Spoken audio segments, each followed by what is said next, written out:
So hello students, today we are going to cover the experiment number 6 to deploy a web server in a VPC using AWS.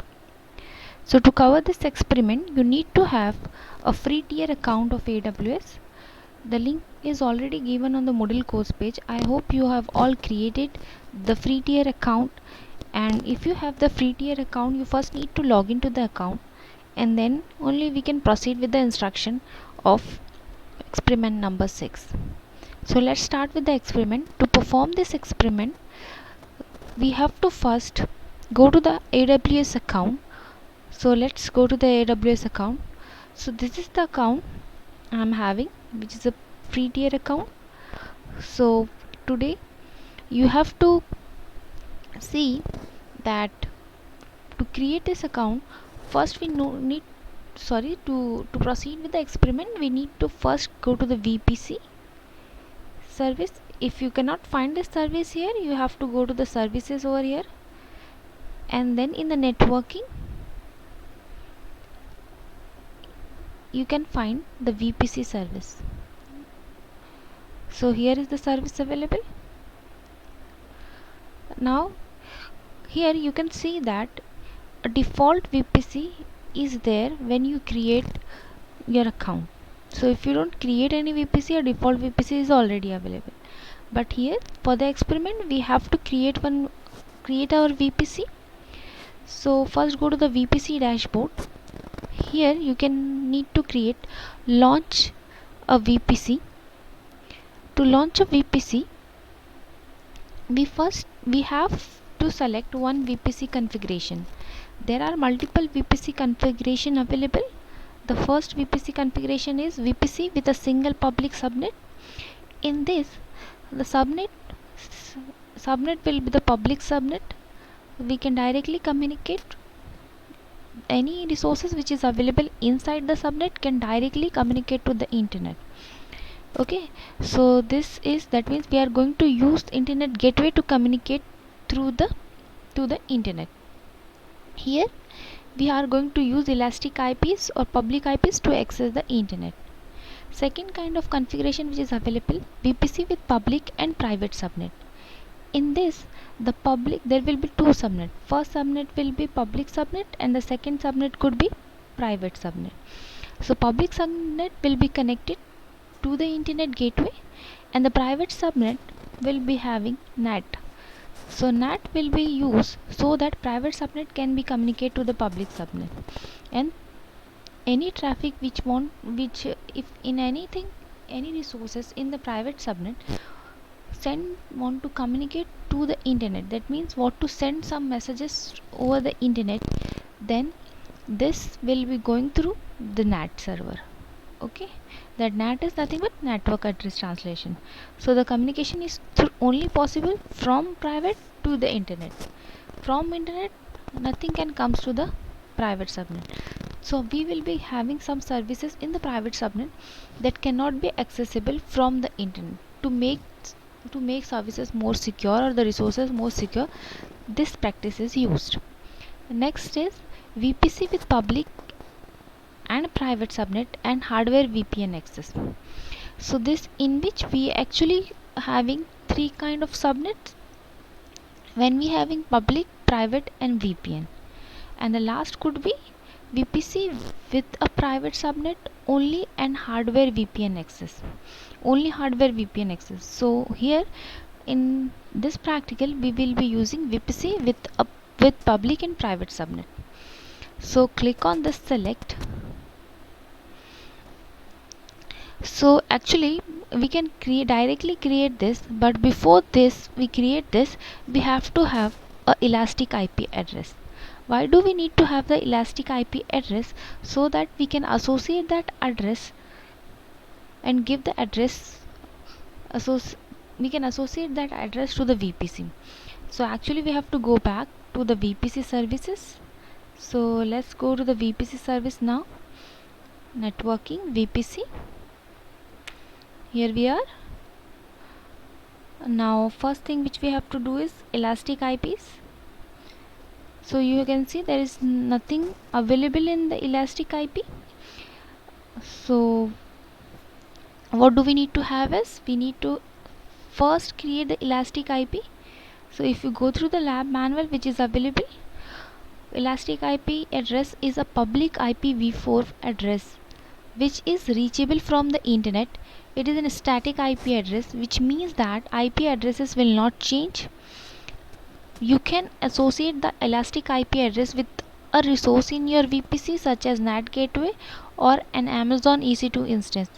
You retain control of elastic IP address until you release back it to AWS. So here actually we are trying to get an elastic IP address which is nothing but the static IP address. So let's go again to the services. Now allocate new address. From the Amazon pool we will be allocating one elastic IP address. So this is the address which we got, 100.25.53.247.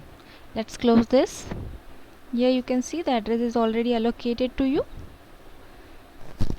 Now we have to go to the VPC dashboard.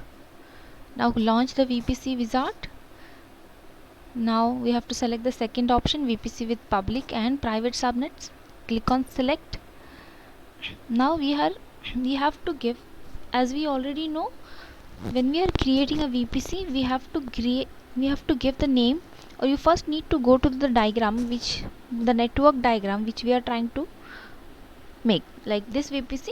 So here you can see this is our VPC. We want to give the VPC of address space 10.0.0.0/16. So here you can see this address is already available, 10.0.0.0/16. That means how many addresses are available inside this VPC? 65,531 addresses are available. Now in this, what we want to create in a single availability zone, we want to create two subnet. First is public subnet and the second one is the private subnet. So let's create the first public subnet of address 10.0.25.0/24. So let's create this. First we have to give the name to this VPC. Let's give the name as my VPC.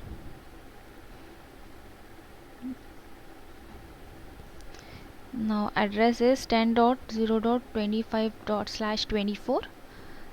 The availability zone we have to select like a single availability zone. Let's select US East 1A. Here let's give the name to the subnet as public subnet only. Now we have to create the private subnet of address 10.0.50.0/24. So 50.24. So here you can see 251 addresses are available. 251 addresses, actually 256 addresses are available if we consider /24, but some addresses are reserved. That's why we can only get 250 addresses. Now again we have to select the availability zone. Let's select the first availability zone. See here both the AZ should be same. So whatever availability zone you will select the same availability zone. Now here we have to allocate elastic IP. So let's allocate the elastic IP. So you have seen, firstly we have created elastic IP, we have allocated the elastic IP, so that address is available 10.25.53.247. so we have given the link. Now create VPC. It will take some time to create the VPC. Till then we will be reading what is the next step which we have to do. So next step is, after creation of this, we have to explore our VPC. So in VPC we have already seen in the lecture there are different components available in VPC. We are going to see each component one by one. Let's first see whether our VPC is created or not. So it's on the way. So you can see first we have to go to the internet gateway. What is internet gateway?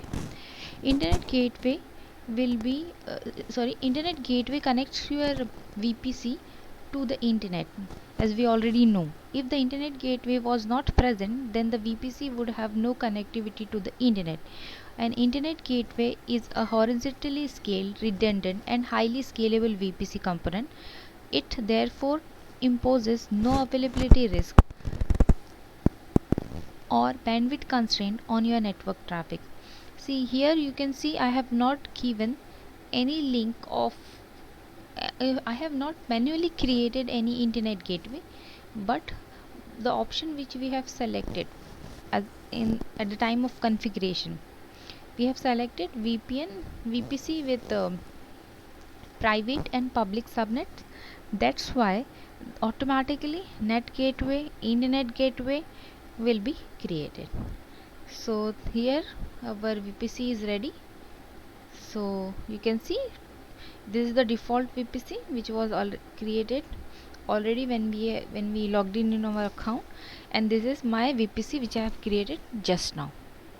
So what you have to do is you have to go to the filter and you have to select your newly created VPC, but it is not there. So what we will do, we'll refresh this. Let's refresh this. Okay, so again we have to try whether we can find out our newly created VPC. So here if I click, yes, it is there, my VPC. Let's select this. Okay, now this is the VPC. So first thing which we have to see is we have to see the internet gateway, and the internet gateway should be connected to what? To the public subnet. So here you can see the internet gateway is created. So VPC it is connected to is the VPC which we have just now created. If we match the ID, you can see 0A31, and here also you can say 0A315, which is my VPC. Okay, next thing which we have to see is let's see, the next thing which we have to see is after the internet gateway is subnets. So we have created two subnets in a same AZ. So what is a subnet? What we need to give when we are creating a subnet, we have to make a subnet associated with some VPC. Then here we need to mention only a single AZ for a subnet, and we have to give the ranges of IP address. So here we have to see how many subnets are created for this VPC. Go to the subnets. Here you can see two subnets are available, public subnet, this is the public subnet, and the private subnet. So why this public subnet? First let's click on the public subnet. This is my public subnet. Now go to the root tables. Okay, what is root table? Through this diagram I hope you can easily understand what is root table. See here in this is my public subnets. In this public subnet, this is the internet gateway. Okay, so what I want is, if any traffic which is for inside the VPC, like if any address of this series, if the traffic needs to go inside this VPC, then I have to define some rule. And if any packet we want to transfer from this subnet to other side of the internet, then also we should define some rule. So here, because we have created this subnet as a public subnet, so by default two rules are already created. The first rule is for 10.0.0.0/16, which is for local, and the second is 10.0.0.0/0, which is using internet gateway. That means we want a traffic to go outside the internet gateway. So let's see whether these rules are already available in your account. You can see this rule we have not created, but the VPC which we have chosen, that's why this rule will be automatically created. If you want to make any changes in this, you can easily do with the edit root table association. Here you can change any rule. So target is, if any series, any address of this series, the target will be local, that means inside your VPC. And if anything which is which is not of this series or greater than, other than the 16, then it will be going to the internet through internet gateway. So this is about public subnet. Let's go to the private subnet. Let's observe what is there in the private subnet. Here you can see again two rules are available. The first rule is 10.0.0/16. Same thing, if any traffic which we want to, through diagram I think we can understand it more easily. See here, if we are having